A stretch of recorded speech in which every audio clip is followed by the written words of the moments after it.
Hello and welcome to Enchanted Rose Costumes. My name is Marika and today I'm going to be sharing with you how I made a 1920s evening dress. I hope you enjoy!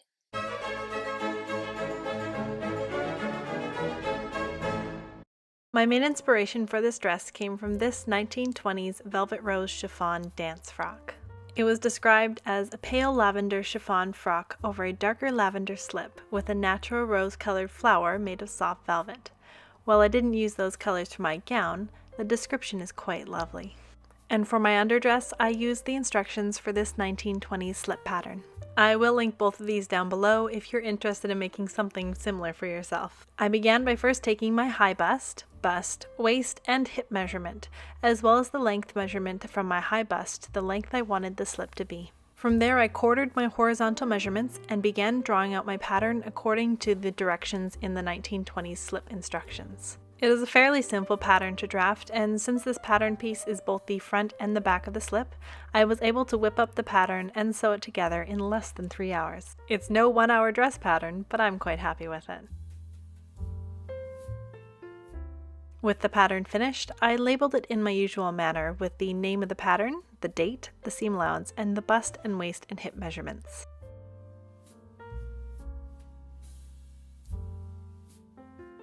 Next, I pinned my pattern to the fabric along the fold and then added a 1/2-inch seam allowance around the sides of the pattern and a 1-inch seam allowance along the top and the bottom. Before I forget, I want to make a quick note that this is a stash busting project. I've kind of made it a goal for 2020 to use as much stash fabric as I can because I really want to just have a stash of fabrics that I absolutely love.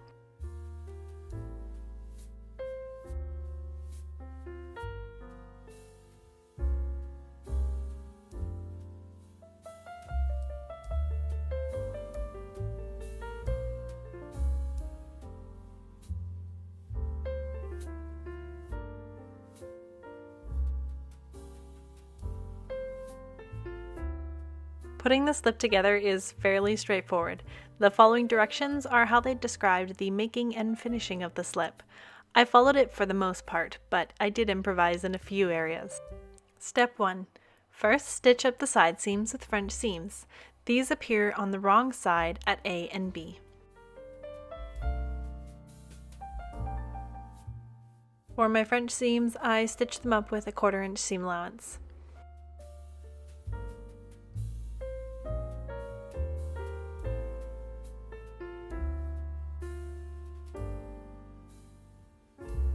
I then trimmed off the excess seam allowance, making sure not to cut into the seam I just stitched.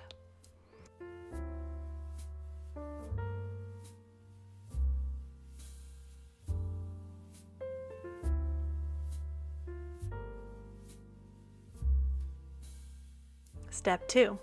Next, gather the sides at C and D.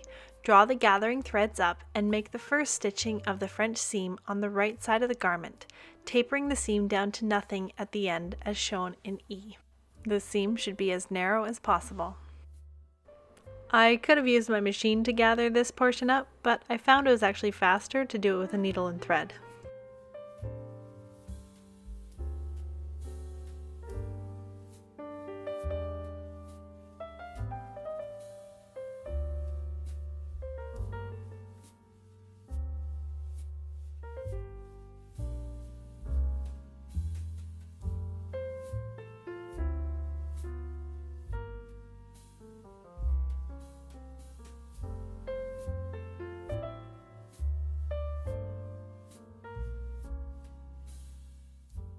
Step 3.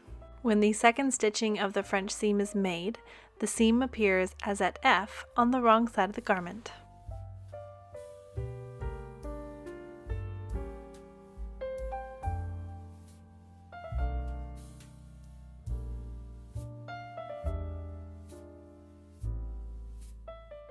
Once the main portion of the slip was sewn together, I then cut out my straps. My finished strap is 2 inches wide by 22 inches long. I do kind of wish I'd made it a little bit narrower. The 2 inches ended up just being a bit too wide for my liking.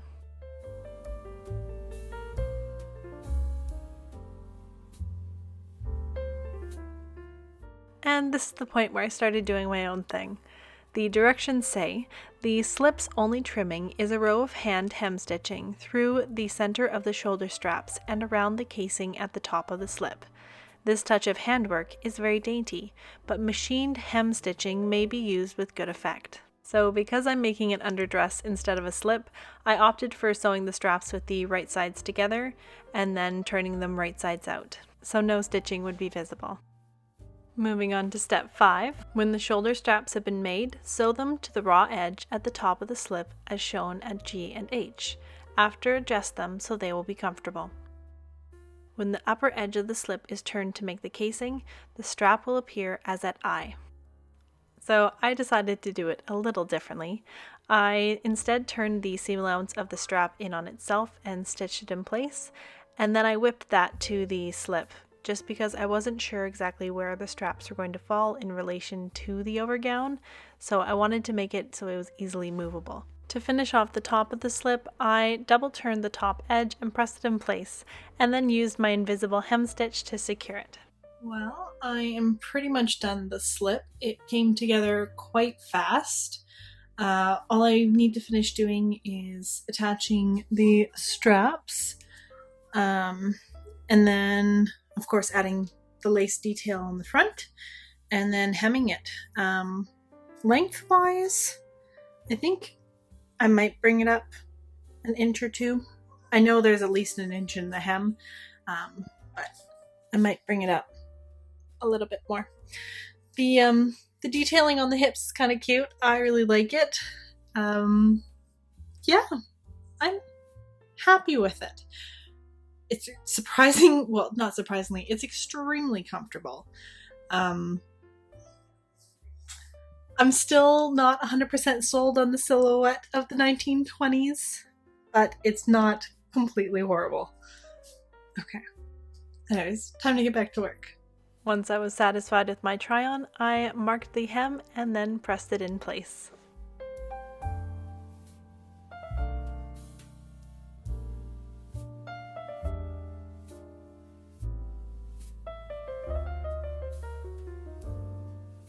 And used my invisible hemming foot to secure it.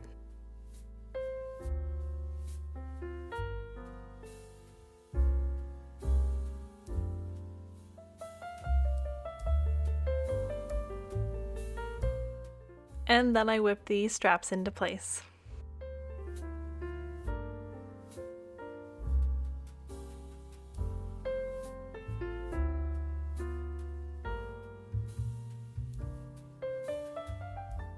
With the construction portion of the underdress done, it is time to add the sparkle.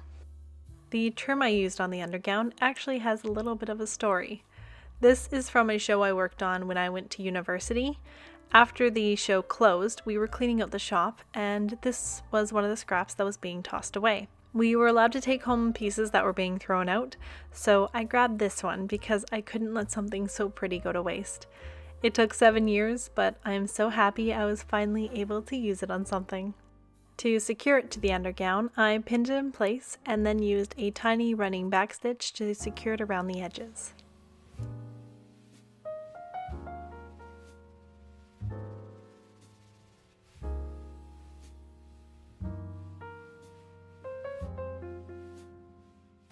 And with that, the underdress is done. Up next, the chiffon overdress. I really just made up the next portion of the frock as I was working from a print instead of directions at this point, so I cannot claim its accuracy. I did use things as references, but I do not know if this is actually an accurate way to make a 1920s overdress. So with that being said, let's get started. I used McCall's 7017 for the base of my bodice pattern. It had the general shape I wanted, so all I had to do was trace over the pattern, forego the darts, change the front neckline, and lengthen the bodice. Sounds like a lot, but I find it much easier to do it this way instead of drafting a whole new bodice. For the skirt, I did draft a 3-piece 3/4 circle skirt. And after a very quick mock-up, I started cutting out the chiffon. A small problem did arise when I started cutting out the skirt. I thought my chiffon was 60 inches wide, and it was not. So I ended up having to fold the pattern in half and cut the skirt in 6 pieces instead of 3. It wasn't ideal, but I worked with what I had. Something else I forgot to do was add seam allowance to my pattern. It would have made my life a lot easier when cutting out chiffon. I ended up adding a 1/2 inch seam allowance around the entire pattern and then cut out all the pieces.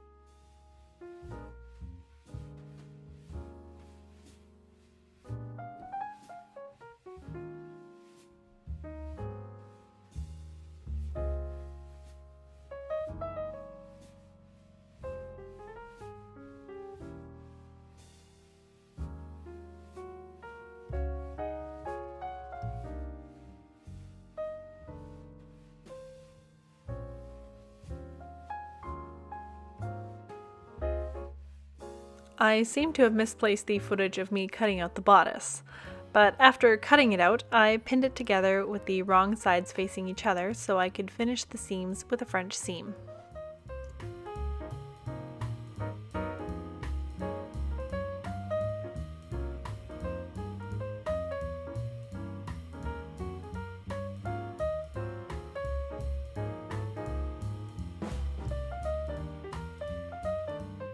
I have nothing to add at this point, so I'm going to let you sit back and enjoy the music and watch this exciting montage of French seams.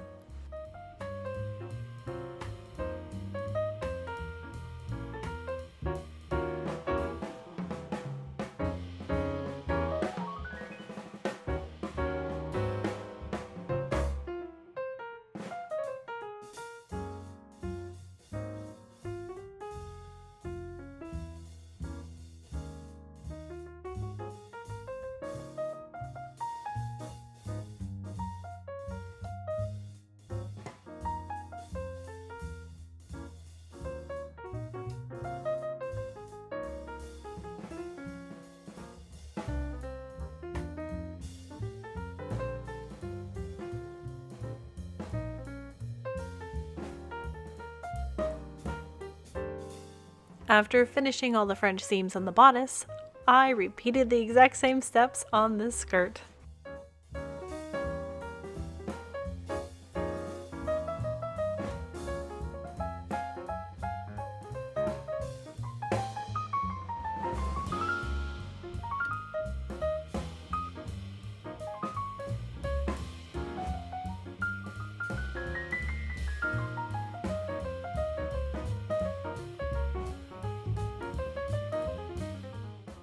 And after all those French seams, it was time to attach the bodice and the skirt together with another French seam.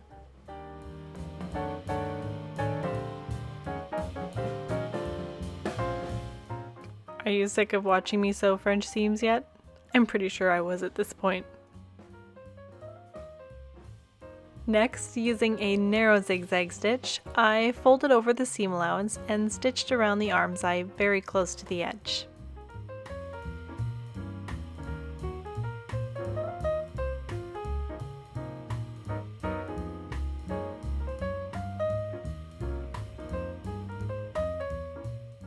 And then I very carefully trimmed away the excess seam allowance, taking great care not to cut into the fabric.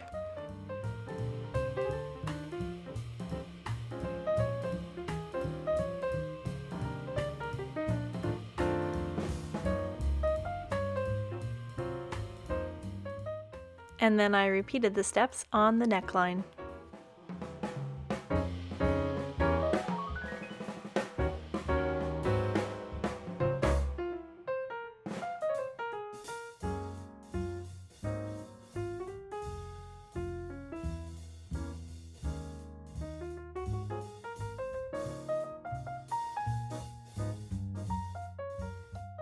Next, it was time to make the belt.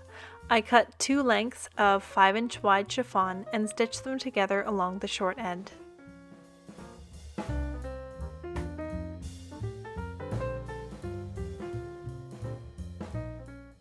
I then folded the belt in half with the right sides together and stitched around the long edge.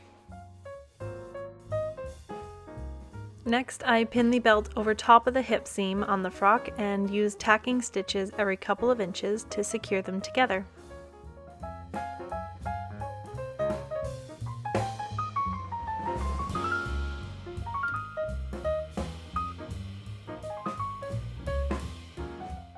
And after a quick try on, it was time to start hemming.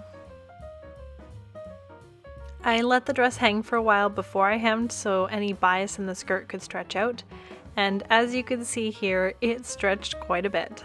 Measuring up from the floor, I marked the hem and then trimmed off the excess.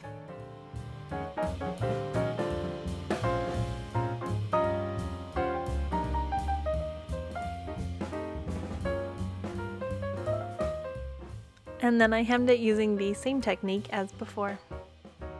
At this point, the dress is technically done, but I decided the overgown needed a little something extra, so I added sequins.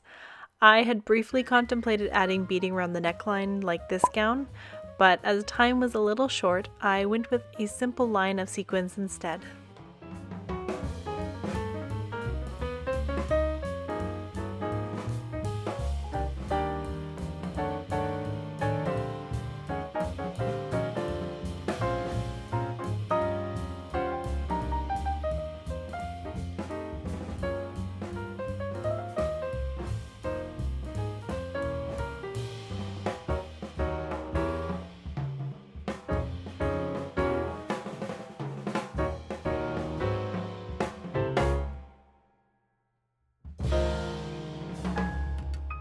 And with that, the dress is done.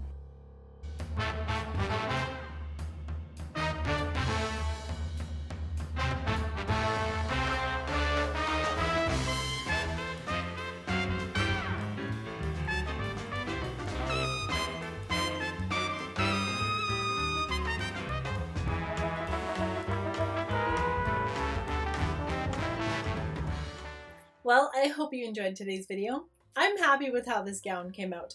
I'm still not 100% sold on the 1920s silhouette for my body type, but I'm not denying that this decade definitely has some charms and I want to approach it again in the future. As I mentioned earlier, this gown was greatly inspired by a print that I found in a book on Pinterest.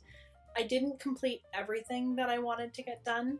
I really wanted to add the velvet roses to the bottom, but I just didn't have the time and I didn't feel like rushing the process because applying velvet to chiffon does not seem like a fun process you want to rush. So I did do a sample. This is just of the, let's see if you can see that.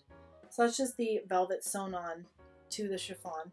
And it does have like a lot of movement because this is still a lightweight velvet, but I decided that I would hold off on putting these on for this video just because I wanted to take my time with it and make sure that I did a good job that I was happy with. Yeah, I may again post something on Instagram if I do end up adding the roses to the chiffon skirt, but right now I'm happy with it and I don't see a need to change it at this very moment. I will link that picture into the description if you want to get the pattern for this rose. It was kind of interesting how they said to do it, and is something that I definitely want to approach in the future, but just not right at this very moment. Now, something else that I found really interesting is when I was researching the 1920s, there was actually a whole line of fashion put out for stout women for the 1920s. And so that's something that I still am, I guess, researching about because not everyone was stick thin, no curves in the 1920s. Women came in all shapes and sizes, just like we do nowadays. I definitely am going to be doing more research into that. One thing that kept coming up though is for the stout figure, you want to have lines that are long, going down the center front or down the sides, just to kind of break up for visual interest, and then it makes the figure appear thinner. So it's definitely something that I want to experiment more with in the future. But again, this video, I wanted to get it done because it was for the Downton Abbey premiere that I went to with a couple of girls from the Pacific Northwest Historic Costume Group here in Canada. So with this decade coming to a close and it becoming 2020, I am fully excited for people to break out into more 1920s garments, and I'm hoping to see a lot more of that in the next coming year. Let's bring back the cocoon coats, please. I love them so much. They're just like drapey goodness. Oh, seriously, I need a cocoon coat in my life. That's like my goal. For in the next 5 years, I want to make myself a cocoon coat. I think there's a pattern. Who put this pattern out? I think it was Folkwear who put out a pattern for a cocoon coat. I need that pattern. Haven't bought it yet. It's on my list to buy though. If you're new to my channel and you liked today's video, feel free to hit the subscribe button because we have fun here. Also, leave a comment down below. I love to hear how people found my channel, and I also like to say hello to new subscribers. So I'd love to hear your thoughts on today's video and if you have any 1920s projects coming up in the future. So I think that is everything for today, and I will see you next time. Bye!